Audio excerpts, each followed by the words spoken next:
ये radio Pakistan podcast है। बिस्मिल्लाहिर्रहमानिर्रहीम।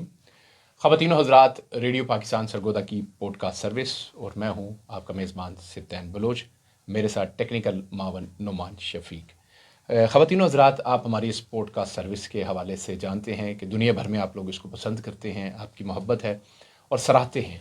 यकीनन हमारा मकसद भी आगाही देना होता है और मुख्तलिफ़ शख्सियात के इंटरव्यू आप तक पहुँचाना होता है। शख्सियात के इंटरव्यू क्यों लिए जाते हैं? ताकि आप लोगों को आगाही दी जा सके। बहुत सी ऐसी चीज़ें हैं जो हम अपनी रोज़मर्रा ज़िंदगी में गुज़र बसर तो कर रहे होते हैं, लेकिन हमारी आँखों से और हमारी सोच से वो ओझल होती है। तो आज के प्रोग्राम में भी ऐसी चीज़ें, ऐसे पॉइंट्स आपके सामने लेकर आएंगे यकीनन जिसको आप पसंद भी करते हैं, और आपको जब वो पता चलेंगी और आप कहेंगे ये हमारे साथ भी हो रहा है, तो ऐसा नहीं करने से हमारे माशरा भी बेहतर होगा। हमारे साथ इस वक्त शरीक गुफ्तगू होंगी डॉक्टर किरण तनवीर, जो कि PhD स्कॉलर एंड रिसर्चर हैं। Institute of food sciences and nutrition, university of Sargodha से आपका ताल्लुक है।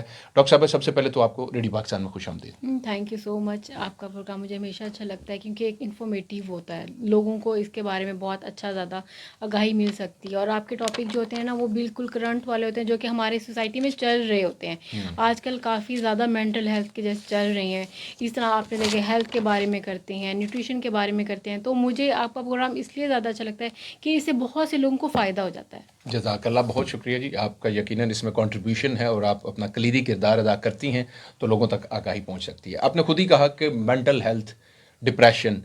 आज हम डिप्रेशन को डिस्कस करेंगे कि ये डिप्रेशन क्या है, क्यों होता है और इससे हम कैसे बच सकते हैं और कैसे रोक सकते हैं, ये बताइएगा हमारे अच्छा, देखने मैं वालों को। आपको बताती हूँ कि एक अमेरिका की रिसर्च है जिसके के अंदर 60% लोग जो हैं यूथ के अंदर जो है ना, जी वो जी, डिप्रेशन का शिकार है। ठीक जब हम डिप्रेशन की बात करते हैं तब आप बच्चों से लेना शुरू कर दें ठीक कि जैसे कि आपके घर में बच्चे हैं, ठीक है, आपने उनको कैसी तरबियत की है, ठीक। ठीक, आपने उसको किस तरह नेगेटिविटी रखा है, अगर वो कुछ कर रहे हैं या नहीं किया, या वो कुछ करना चाहते हैं, आपने उसको कितनी आज़ादी दी है।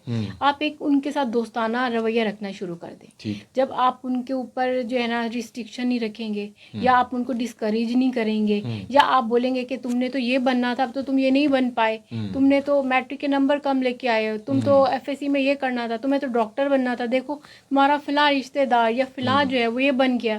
तो यहाँ से नेगेटिविटी शुरू होना शुरू हो जाती है एक इंसान के अंदर। जब हम खुद ही अपने घर से नेगेटिविटी को बनाना शुरू कर रहे हैं, उसके एक इंसान के दिमाग में वो चीज़ डाल रहे हैं, वो उसको ट्रिगर कर रही है। जैसे ही वो बड़ा होगा, जैसे वो माशरे में जाएगा, तो क्या होगा, एंजाइटी डिप्रेशन का शिकार होगा। वो एक आम अल्फाज में बोलें कि एहसास कमतरी का शिकार होना शुरू होगा। जब वो एहसास कमतरी का शिकार होगा, वहाँ से उसको पहले छोटी छोटी परेशानियाँ, वो अपने आप को डिसलाइक करेगा, वो अपने आप को डिस्करेज करेगा, वो ये सोच लेगा मैं माशरे में कोई अहम किरदार अदा कर ही नहीं रहा।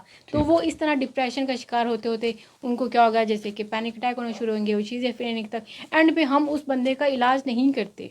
मैं हमेशा ये करूँगी, किसी को कोई बीमारी होती है हम उसका इलाज करते हैं, क्या हम मेंटल हेल्थ का इलाज नहीं कर सकते? सबसे पहले है, अगर कोई बंदा इस तरह है जिसके मूड स्विंग्स होते हैं, यानी एकदम खुश एकदम उदास, या फिर बहुत ज़्यादा जो है ना वो लोगों से मिलना ही पसंद नहीं करता, वो हमेशा अकेले रहता है, वो चुप रहता है, ठीक है, वो बहन भाई बैठे हैं तो अपने आप को जो है ना डिग्रेड करना शुरू कर देता है। तो यहाँ से आप काउंसलिंग करना शुरू कर दें, यहाँ से आपको अंदाज़ा होगा कि ये बंदा जो है अभी परेशान है। फिर जब आप काउंसलिंग करेंगे वो काफ़ी हद तक बेहतर हो जाएगा, क्योंकि जब वो बहुत ज़्यादा एक एंड लेवल आ जाता है ना डिप्रेशन का या शिज़ोफ्रेनिया का, इससे फिर आप बिल्कुल नहीं निकाल सकते। मैं एक चीज़ बोलना चाहूँगी आपके प्रोग्राम के तवज्जुह से कि बहुत से ऐसे लोगों को ये जो कुछ लोग नहीं बन सकते या किसी में कोई चीज़ नहीं कर सकता, या आपकी इसमें कोई इसमें वो नहीं है कि जी आप बहुत ही ज़्यादा नालायक हैं, तो नहीं, आप उसमें अच्छे नहीं, किसी और चीज़ में बहुत अच्छे होंगे। आपने देखा होगा बहुत से एक्ट्रेसेस लोग होते हैं, उनको क्यों डिप्रेशन है? सक्सेस, ठीक है, बहुत से ऐसे लोग बच्चों में क्या वो डॉक्टर बनना चाह रहे थे, वो जो इंजीनियर बनना चाह रहे थे, कि उन्होंने नहीं, कोई बात नहीं।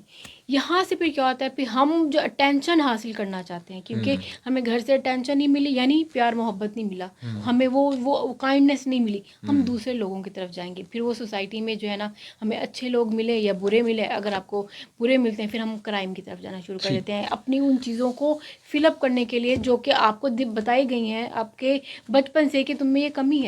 फिर वो आप लोगों से छीन के और हासिल खुद करना वो चाहते हैं। yes। अच्छा डॉक्टर साहब, आपने बड़ी खूब तफसीलन ये सारी चीज़ें बता दी और देखने वालों तक ये पैगाम यकीनन आपका पहुंच भी गया।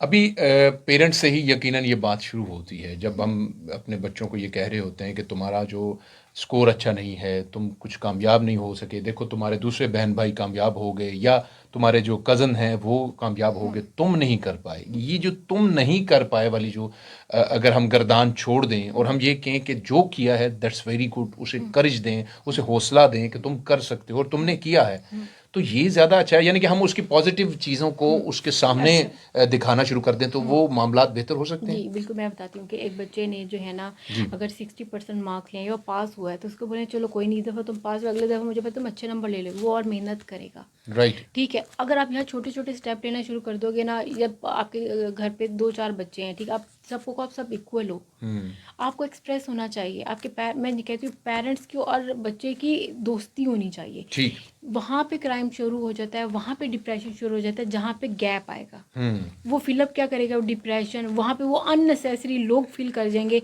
जो एंगेज करेंगे, तुम्हारे अबू ने तो तुम्हारे भाई को ये चीज़ ले दी, तुम्हें नहीं लेके दी। यहाँ से वो जेलसी, वहाँ से जो है नेगेटिविटी स्टार्ट होगी। और बहुत से बच्चे ऐसे भी हैं जो अपने पेरेंट्स के अगेंस्ट हो जाते हैं। क्यों? वो इसी वजह से होते हैं क्योंकि वो गैप था, हमने वो गैप पूरा करने की कोशिश नहीं की। उससे क्या होगा, काउंसलिंग करें बच्चे की, जितनी आप बात कर सकते हैं ना, किसी को भी कोई हक नहीं बनता कि वो किसी को नेगेटिव जो है ना बात करे कि तुम ये नहीं कर पाए, या क्योंकि देखें जब आप ये सोचते हैं दुनिया में कोई भी इंसान आए वो बेकार नहीं है, बेशक सब बच्चे 100 नहीं ला सकते, सब बच्चे जो हैं वो 50 पे नहीं होंगे, वो एवरेज पे है ना, तो आप उसको एवरेज के साथ एक्सेप्ट कर लो। ठीक है, अगर एक बच्चा आपके मैं करती हूँ कि आपके 3 बच्चे हैं, जी जी, एक इंजीनियर बनना चाहता है, एक डॉक्टर है, आप सबको डॉक्टर क्यों बनाना चाहते हो? क्या पता एक बहुत अच्छा आर्टिस्ट बनना चाहता हो, और आपने एक माशरे में एक अच्छी चीज़ नहीं दी, आपने उस पर जोर और जबरदस्ती की है, जिसके क्या ना वो इधर का रहा है ना इधर का रहा है, वो फिर वो यही चीज़ें ना, क्या इंसान के अंदर नेगेटिविटी स्टार्ट होगी, फिर क्या होगा, इंसान को डिप्रेशन होना शुरू हो जाएगा कि मैं ये नहीं कर पाया, वो लोगों से कम बोलना शुरू कर देगा, वो क्या करेगा, उसके मूड स्विंग हुए एकदम वो बोलेगा। और आपने कभी देखा उसमें उसकी वो नाकामी ही है, वो नाकामी किसने आपके अंदर, वो सोसाइटी ने की, आपके असाज़ा मतलब आपके गलत डिसीजन ने भी की, इवन देन पेरेंट्स ने जो डिसीजन लिया आपके ऊपर फोर्स कर दिया। अच्छा डॉक्टर साहब, यहाँ पे ये भी आपने गैप का जिक्र किया और ऐसे, क्योंकि यहाँ से बड़ा ज़रूरी है ये पैगाम देना भी कि जो हमारे क्राइम रेट बढ़ रहा है उसकी सबसे बड़ी रीज़न भी यही है कि जो गैप आपने खुद का पेरेंट्स गैप, यानी कि पेरेंट्स अब दोनों ही जॉब कर रहे हैं, किसी जगह पे मसरूफ़ है या टाइम अपने बच्चों को नहीं दे पा रहे, तो वो ऐसे बच्चे जो हैं वो दूसरों के हाथ में जा रहे हैं, वो क्राइम रेट जिससे बढ़ता चला जा रहा है और ये नेगेटिविटी स्टार्ट हुई थी वहाँ से और फिर वो एक क्रिमिनल बन जाता है। तो इसको गैप को कम करने के लिए क्या पेरेंट्स को अब टाइम देना चाहिए, क्योंकि अब इस वीडियो के थ्रू तो वो बात को कुछ ना कुछ तो बात समझ पाएंगे, क्या करना चाहिए, किस तरह स्टेप्स क्या लेने चाहिए? घर में आप रखें अपने कोई लंच डिनर या दिन में एक मील आप एक साथ करें, एक टाइम स्पेंड करें। हाँ टाइम स्पेंड, उसमें बिल्कुल भी आपका घर का एक ना एक रूल होना चाहिए कि जिसमें पूरे घर के इंसान एक ही मेज पे एक ही जगह पे इकट्ठे होंगे। ठीक। और वहाँ पे पॉजिटिविटी की बात होगी, वहाँ पे डिस्करेज नहीं होगा। मैं मानती हूँ कि बहुत से लोग वर्किंग होते हैं, जॉब्स कर रहे होते हैं, खवातीन भी कर रही होती हैं, मर्द भी आज़ाद कर रहे होते हैं, तो वो क्या करते हैं कि बच्चों को आए थके हुए खाना दिया सो गए, नहीं। आप जहाँ पे आप दूसरे के लोग, एक टीचर है ना, या जैसे कि मैं डॉक्टर हूँ, मैं दूसरों के बच्चों को अच्छी बेहतरी की तरफ लेके जा रही हूँ, तो मैं क्या घर को नहीं देखूंगी?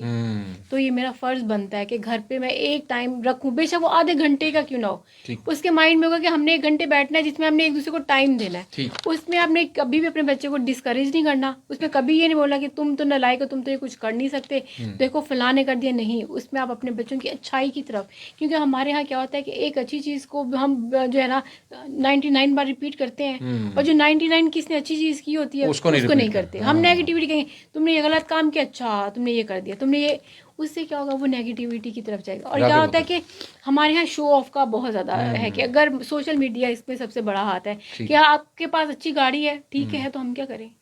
ठीक है, यानी ये भी आप अनइंटेंशनली किसी को हर्ट कर रहे हो, किसी के मेंटल हेल्थ से खेल रहे हो। क्यों? क्योंकि आपने शो ऑफ कर दिया। मैं बहुत से लोगों को कहती हूँ अगर आपके पास अच्छा खाना है तो आपको बताने की क्या ज़रूरत है? ठीक, आजिज़ी से रहें और यकीनन मतलब ये तो हमारे सुन्नत भी है उन चीज़ों पर जब हम अमल करेंगे। अच्छा, वक्त डॉक्टर साहब हमारी पॉडकास्ट का क्योंकि महदूद होता है, इसमें एक मौजू बड़ा अच्छा है, उसको मैं ज़रूर उस पर बात करना चाहूँगा, वो है सोसाइटी का। हमने अभी रेडियो पाकिस्तान की नशियात में भी उस बात पे कर रहे थे, ये जो सोसाइटी का रोल है इसको कम करने में वो किस हद तक है और क्या क्या कौन कौन इसमें इन्वॉल्व हो सकता है, किस तरह हम उसको कम कर सकते हैं? अच्छा, सोसाइटी का इस तरह से जैसे स्कूल कॉलेजेस में हम अवेयरनेस प्रोग्राम करते हैं। अच्छा, मैं एक चीज़ बताऊंगी कि अपने बच्चों को उन आंटियों से दूर रखें जो कहते हैं कि बाजी आपका बेटा तो अच्छा नहीं है, फिलहाल बहुत अच्छा है। नहीं, वो ये तो आपके टीचर्स भी फिर स्कूल में कहती बिल्कुल हैं कि वो जब दूसरे के बच्चे सेम, को मैं वही लेकर उसी तरफ ही आ रही सही। हूँ कि यहाँ से आपका मोहल्ले से शुरू होगी। ठीक। ठीक है, आप उन लोगों के साथ रहना शुरू कर दें, उनको जो आपके बच्चों को डिग्रेड नहीं करते। ठीक है, क्योंकि वो अपने बच्चों को नहीं देख रहे, वो आपके बच्चों को देख रहे हैं। भाई हर, मैं एक बात पहले भी बोली थी कि आप अपनी लाइफ में खुद लीडर हो। ठीक है, अगर आप अपने घर के इस तरह लीडर हो और आपने किसी दूसरे को दे दिया कि वो आके बोलेंगे, तो क्या होगा, आप ही के बच्चे, आपका घर ही डिस्टर्ब वो होगा। इंटरफेरेंस नहीं करने दें किसी इसी को। तरह जब स्कूल्स कॉलेजेस में बच्चे आते हैं, कुछ अच्छे होते हैं कुछ बुरे होते हैं, तो मैं हमेशा उन टीचर्स को भी बोलूंगी कि प्लीज अननेसेसरी नंबर देने की बजाय उनकी काउंसलिंग करें जबरदस्त। कि बेटा आप कितना पढ़ सकते हो।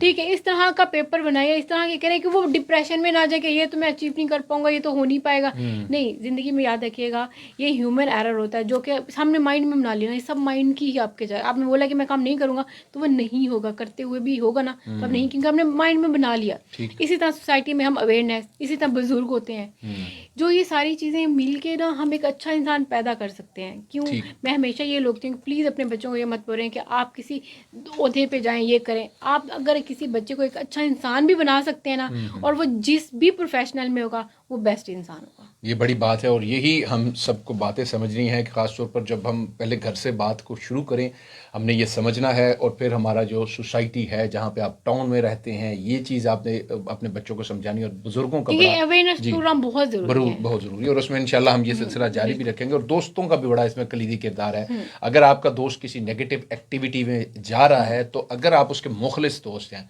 और मुखलिस दोस्त ख़वातीनो हज़रात होता ही वही है जो आप गलत काम कर रहे हैं तो उसको आपको रोकता है, चाहे आप उससे दोस्ती तोड़ भी दें, लेकिन वही आपके लिए मुखलिस होगा। पेरेंट्स भी आपके साथ मुखलिस होते हैं हमेशा। हर बात आपको भी चाहिए कि अपने पेरेंट्स के साथ शेयर करें। और पेरेंट्स से मेरी रिक्वेस्ट होगी कि अपने बच्चों को भी टाइम दें, इतना बिजी शेड्यूल में से वक्त ज़रूर निकालें। डॉक्टर साहब, जाते जाते क्या पैगाम देंगे सब देखने मैं वालों आखिर को? में ये बोलना चाहूँगी कि प्लीज़ अपनी मेंटल हेल्थ का ख्याल रखें। यानी आप अपने दिमाग का ख्याल नहीं रख पाओगे तो फिर आप कुछ भी अचीव करो, आप ठीक नहीं है। जब आप खुद ही ठीक नहीं हो तो फिर आप दुनिया का क्या करोगे? तो ये बहुत ज़रूरी है। आप पॉजिटिविटी की तरफ सोचें। अगर आपने कुछ गलत किया है, कोई नहीं, आप अगली दफ़ा उससे अच्छा कर लें। अपनी गलती एक्सेप्ट करना शुरू कर दें। अगर आपको जो चीज़ नहीं बन पाई, आप जो कुछ करना चाहते हो वो नहीं कर पाए, कोई बात नहीं, आप कोई दूसरी चीज़ अच्छी कर लें। तो ये बहुत ज़रूरी है। हमारे यहाँ क्या होता है कि जो ये हम कम्प्लेक्स का शिकार रहते हैं ना, कि उसके पास गाड़ी अच्छी है, आपके पास छोटी है, तो कोई नहीं, छोटी तो है ना, आपसे नीचे वालों के पास तो वो भी नहीं है। तो यहाँ से जब शुरू करना शुरू करेंगे, इंसान खुद ही अगर खुद को ठीक करेगा तो ही ठीक हो पाएगा। अदरवाइज जो है ना, आप किसी को ठीक नहीं कर पाते। यहाँ से जो लोग ना अपने आप को ये सोचते हैं कि जी हमने ये नहीं किया, अगर हम माशरे में ये रोल अदा नहीं कर रहे, ये कर देते तो अच्छा होता। नहीं, आपकी लाइफ में एक चीज़ पैट थी, वो आपने करनी थी और आपने की। इसलिए बहुत ज़रूरी है कि अपनी सेहत का खुद ख्याल रख लें। और मेंटल हेल्थ का मतलब है कि आप जो है ना जहनी मरीज़ हैं, प्लीज़ उन लोगों को भी मैं बोलूँगी कि उनको पागल मत करें, उनको काउंसलिंग की ज़रूरत है। यहाँ पे मेन मसला पता है क्या होता है कि कोई बीमारी हो उसका हम इलाज करते हैं, लेकिन हम मेंटल हेल्थ को पागल बोल के साइड पे कर देते हैं। यहीं से ही माशरा हमारा ख़राब होना शुरू हो जाता है और जेलसी की तरफ जा रहा होता है। और इसी तरह जो है ना, कोशिश करें कि जैसे कि आप प्रोग्राम करते हैं, जिस तरह के टीचर्स हैं, स्कूल पेरेंट्स मीटिंग होती है, उनमें बताएं कि आप अपने बच्चे को डिस्करेज ना करें। आप किसी को भी, आपका हक नहीं बनता कि किसी की लाइफ को आप लीड कर रहे हो ये कह के कि तुम तो अच्छे ही नहीं हो। नहीं, वो हो सकता है वो किसी दूसरे काम में बहुत अच्छा हो। सही। बहुत बहुत शुक्रिया, आपने रेडियो पाकिस्तान को वक्त दिया। ख़वातीन हज़रात, आज की पॉडकास्ट आपने यकीनन देखी। फिर से यही बात दोहराऊंगा कि डॉक्टर साहब की बात बहुत अच्छी थी और यकीनन इन बातों पर अमल भी कीजिए। हमारा प्रोग्राम करने का मकसद भी यही होता है कि हम सोसाइटी में अपना कलीदी किरदार अदा कर सकते हैं। बाज़ औक़ात हम वो अदा नहीं करते। और ख़ास तौर पर काउंसलिंग के हवाले से जो है वो बड़ी ज़रूरी है। पेरेंट्स काउंसलिंग करें, अपने बच्चों के साथ टाइम स्पेंड कीजिए, तो ये मामलात हल हो सकते हैं। डॉक्टर किरण तनवीर, PhD स्कॉलर, रिसर्चर हमारे साथ मौजूद थी। एक दफ़ा फिर आपकी आमद का बहुत बहुत शुक्रिया। इसके साथ ही डॉक्टर किरण तनवीर जो कि PhD scholar and researcher, institute of food sciences and nutrition, university of Sargodha से हमारे साथ हमारी मेहमान थी। आज की पॉडकास्ट बस यहीं तक थी। मेरे साथ टेक्निकल मामलत मुझे हासिल थी नोमान शफीक की। इसके साथ ही अपने मेज़बान सिप्तान बलोच को इजाज़त दीजिए। जहाँ रहिए खुश रहिए, खुशियाँ बांटते रहिए। अपनों और अपने दुआओं का खास ख्याल रखिए। प्यारे पाकिस्तान से प्यार रखिए। अल्लाह हाफिज़।